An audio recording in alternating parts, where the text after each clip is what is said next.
You are naked. It is -20 degrees, and the nearest shelter is 3 days away. What do you do? For our earliest ancestors, this was not a thought experiment. It was Tuesday. Today we explore the full story of humanity's first clothing and why it may have saved our entire species. Modern humans evolved in Africa roughly 300,000 years ago, where the climate was warm. Bare skin was fine. But as humans began migrating into Europe and Asia, they encountered something their skin was not built for: winter. Unlike bears or mammoths, humans have almost no body fur. We are, biologically speaking, nearly hairless apes. We lost most of our body hair around 1.2 million years ago, likely as we adapted to running and cooling down through sweat. Losing fur was a brilliant adaptation for hot African plains, but it became a deadly liability in the cold north. So the question is, exactly when did humans first start wearing something to stay warm? The answer comes from an unexpected source. Not bones, not cave paintings, but lice. Humans have two types of lice: head lice and body lice. Body lice live only in clothing, not on bare skin. Genetic analysis of body lice shows they diverged from head lice between 83,000 and 170,000 years ago. Body lice only evolve separately when they have clothing to live in. So clothing existed at least 83,000 years ago. But clothing itself, the raw material, almost certainly predates that. Skin and hide decompose. They leave no direct fossil record. So archaeologists look instead for the tools used to make clothing, and these do survive. The first stage of making leather from an animal hide is called scraping, removing fat, flesh, and membrane from the inner surface. Archaeologists find hide-scraping stone tools, called scrapers, at sites going back 780,000 years. That does not mean they were making jackets 780,000 years ago. Scrapers were multi-purpose. But the possibility exists. What is far more diagnostic is the bone needle. A needle implies thread. Thread implies sewn clothing. The oldest confirmed bone needles date to around 50,000 years ago, found in Siberia and South Africa. These needles are tiny, precise, and deliberate. Making one required patience, skill, and a clear goal in mind. But even before needles, early humans were wrapping and draping hides around themselves without stitching them. Think of it like a cape or a blanket. Functional, immediate, requiring no tools beyond what was already being used to process meat. The real revolution in clothing came not from wrapping, but from curing, treating a hide so it stays soft and does not rot. A fresh animal hide, left alone, will harden into something closer to cardboard within a few days of drying. Early humans discovered that rubbing animal brains, fat, or urine into a hide kept it supple and prevented decay. This process, called brain tanning, is one of the oldest leather-making techniques known to anthropology. Every animal, it is often said, has exactly enough brains to tan its own hide.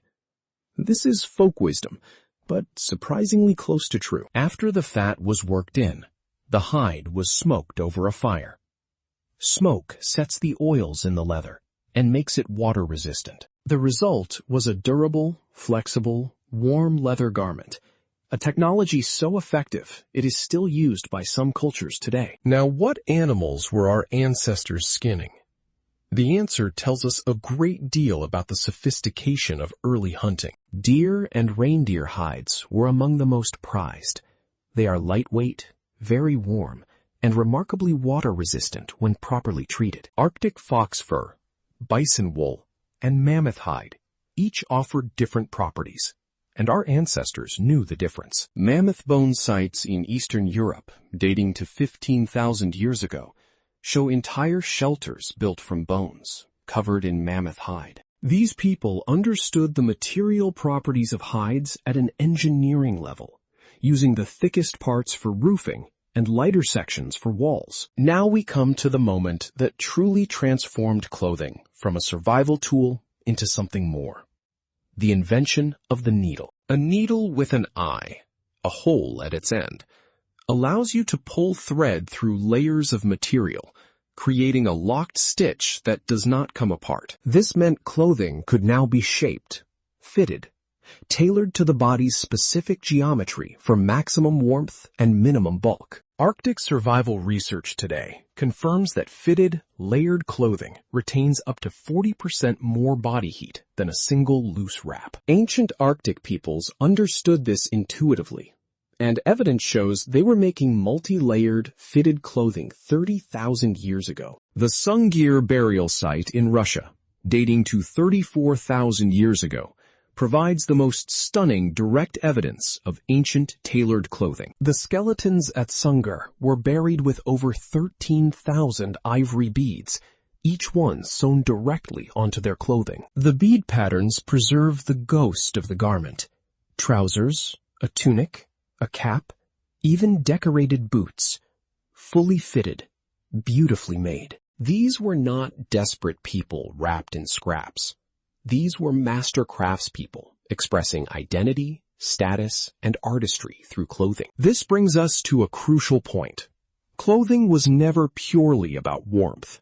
From very early on, it was also about meaning. The Venus figurines, carved statuettes found across Europe and dating up to 35,000 years ago, show carved details that may represent woven garments. Some figurines appear to show woven bands around the hips and chest, suggesting textile weaving existed alongside leatherworking. Direct evidence of woven fibers was found at Zudzwana Cave in Georgia.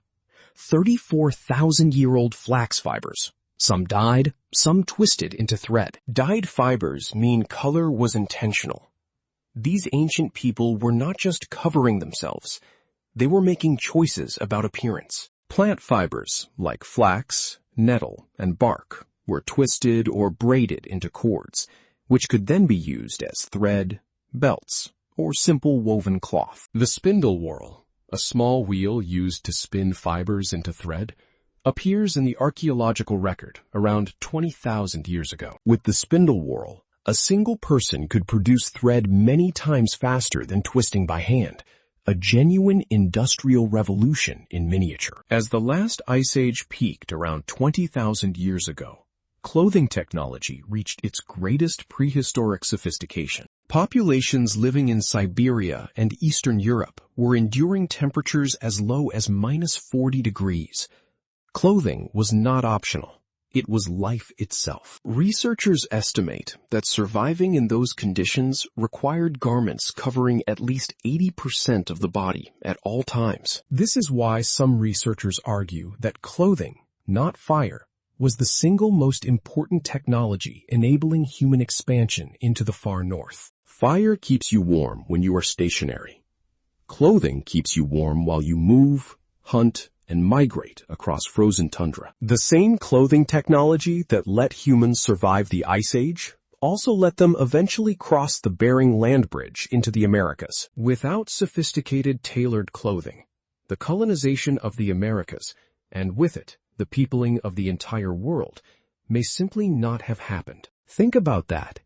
The shirt on your back is the descendant of a 100,000-year-old survival strategy built from animal hide and animal brains.